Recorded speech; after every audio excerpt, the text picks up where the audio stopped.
Hey, what is up, guys? It's me, Rahab here, coming at you with with the first tutorial I do believe on this channel, outside of what I've done on my Let's Play. But in this episode, I want to show you guys how to make Impulsesv's auto potion brewing station for Bedrock, which would be for PlayStation, Xbox, Windows 10, the Nintendo Switch, and Pocket Edition. So let's go ahead and get right into it. I'll show you guys how this works real quick, and then we'll go on through a block by block tutorial. Okay, so with this, you've got all of your potions end up here. You know, they get brewed right here, and you've got all your ingredients in these these droppers. Yeah, they're item droppers. Here's your water bottles. So basically, it brews the potion. The potions get pulled out. They go into this hopper, into this chest. When they go through this chest, they activate this comparator, which activates this block, which changes this torch, right?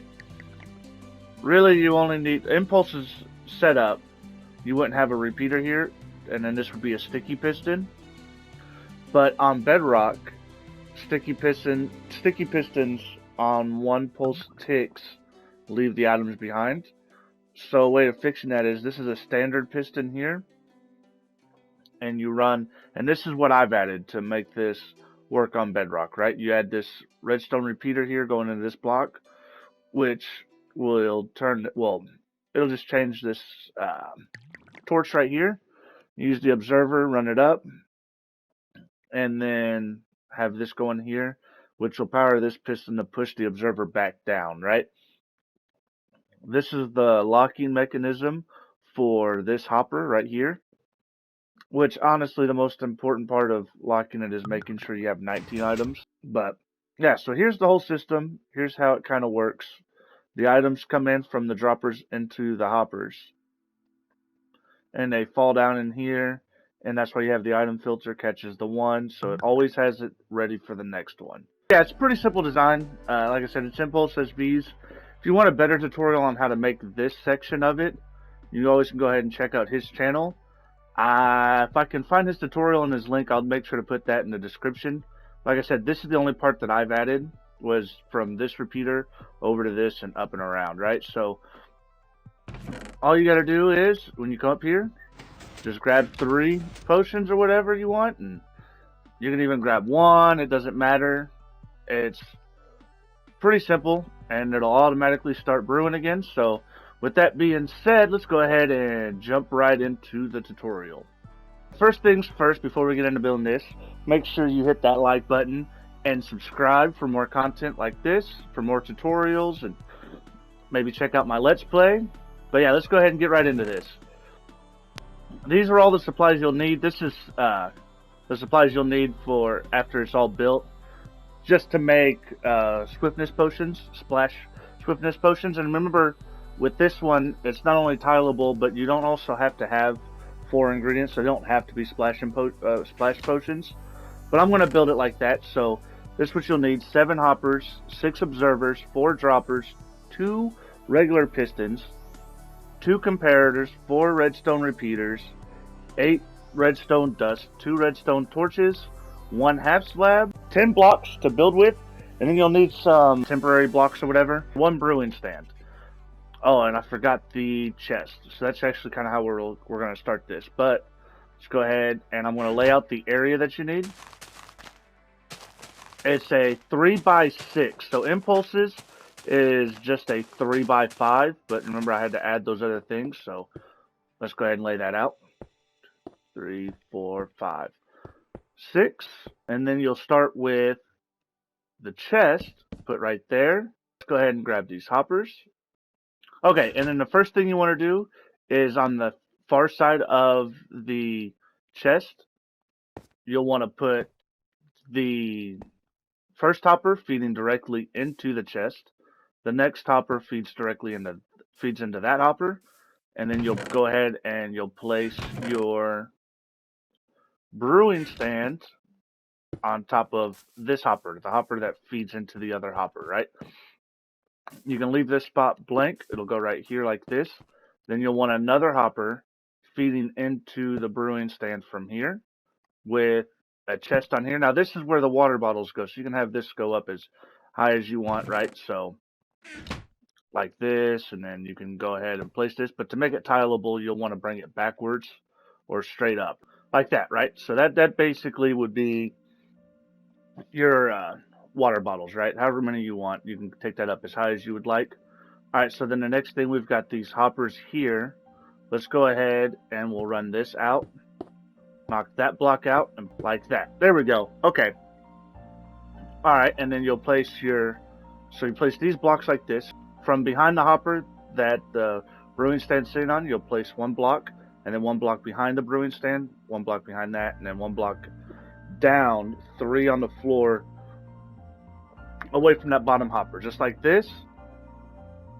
And then you'll place a temporary block on top of the chest in front of the brewing stand.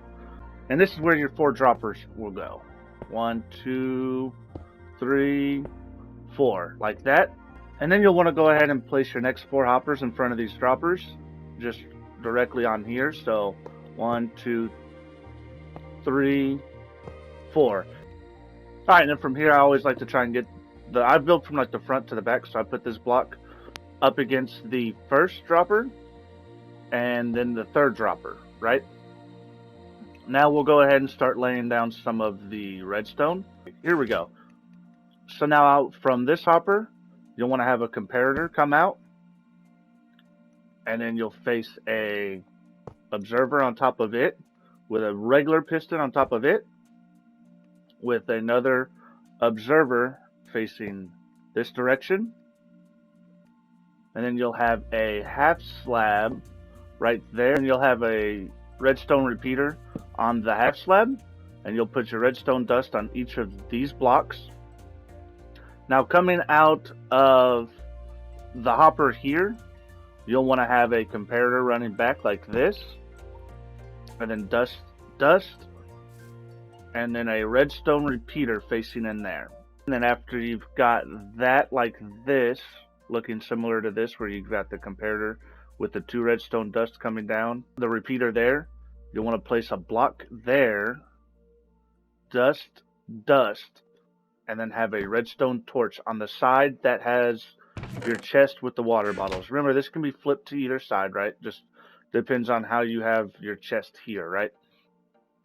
And then on this side, so if you were building Impulsesv's design, this would be a sticky piston, and this build would be over, right? But since we're on Bedrock, or I'm assuming you'd be on Bedrock if you're watching this, you would want to you gotta have a way of getting this observer pushed back down.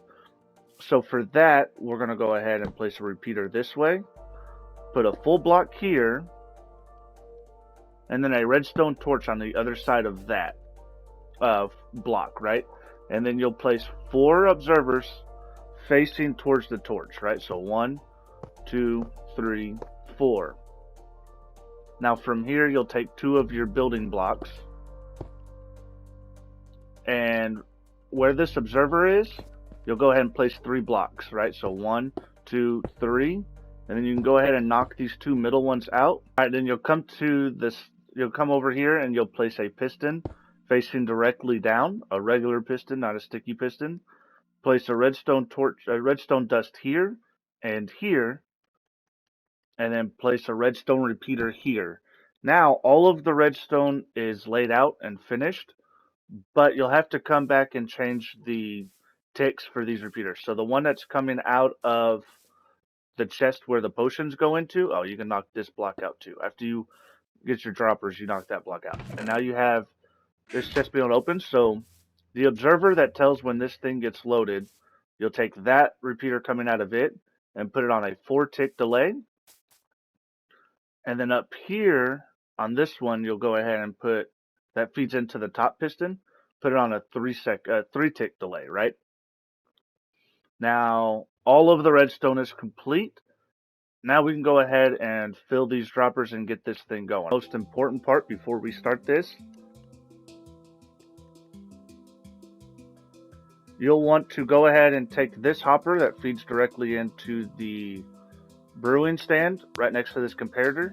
You've got to go ahead and place your sticks or any stackable item that will not go into a brewing stand. You'll go 1, 2, 3, and then right here you'll have 19. So let's go ahead and put 19 sticks in here. It's got to be exactly 19 sticks for this to work.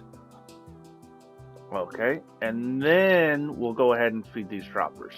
Okay, and so the way you do this, you start with the first ingredient that goes into the potion, not the nether wart, right? So your nether wart will go on the top. So the first ingredient for the potion. So for swiftness, it's sugar. So you'll put sugar in that dropper. You can go, you put your TNT, you put your redstone or glowstone, whichever you want. You can even mix and match, like since droppers randomize. You can do redstone and gunpowder. I prefer to have my swiftness potions last longer. So I put redstone in there, and then you put TNT above that to make them splash potions. And at the very top, the last dropper, you'll put your nether wart, right? Now all of these will fire into their hoppers and come down when this has its little, when it does its thing, when it fires and switches over to bring in new bottles. Okay, so I've got all of the ingredients and the droppers. And I've got this chest full of water bottles. So now the next step you'll need to do is go ahead and grab you some blaze powder.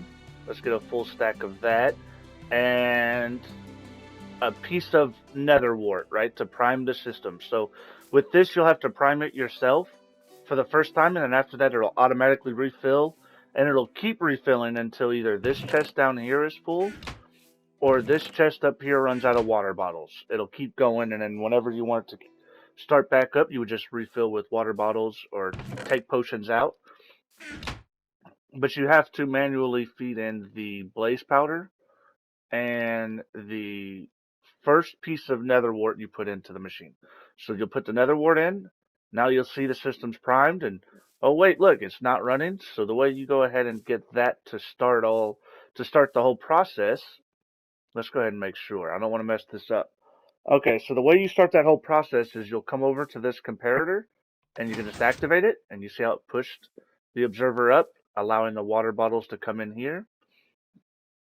And now the potions should be automatically brewing. We can go ahead and watch this just to make sure. Right now it should be making the awkward potions. Okay, and now that the awkward potion is done, it's adding the sugar to turn these into swiftness potions.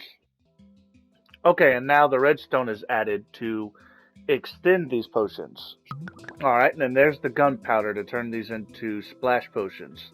Then after this gunpowder is done, these bottles should be ejected into this hopper, and then it'll go into this hopper and then into this chest. Let's go ahead and see that work.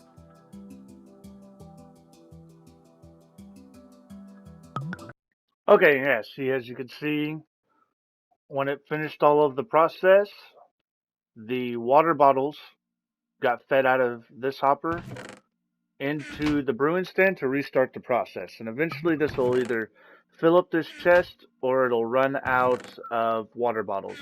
The one big tip that I would definitely say to probably keep in mind is to always keep these fully stocked, or at least to have the same amount of ingredients in every one of these spots, right? So you don't accidentally run out of one ingredient and then it doesn't make the potion you want, right?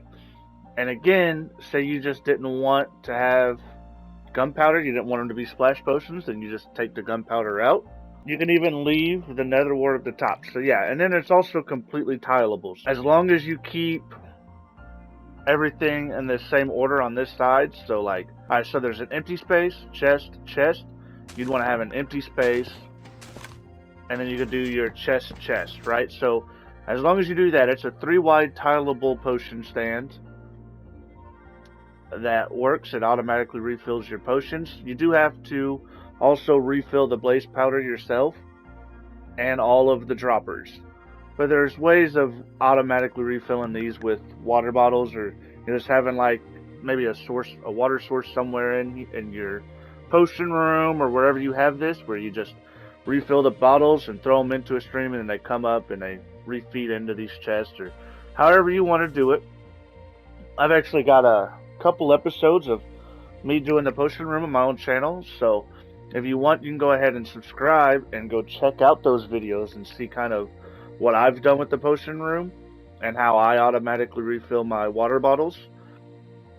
But yeah, no, I hope you guys enjoyed this video, this tutorial, and if it was helpful, please leave a like. And this is also my first one, so let me know in the comments down below if I rushed through things a little too fast. Really, I just wanted to show off the part that I added, because Impulsesv tutorial is really good. Like I said, this is the only part I added, was this repeater that's 4 tick delay, block, redstone torch, 4 observers, 2 redstone, and a redstone repeater feeding into a chest to push that back down. But yeah, no, so I hope you guys did enjoy this tutorial. Hopefully it was helpful. So as always, leave a like, subscribe. Peace.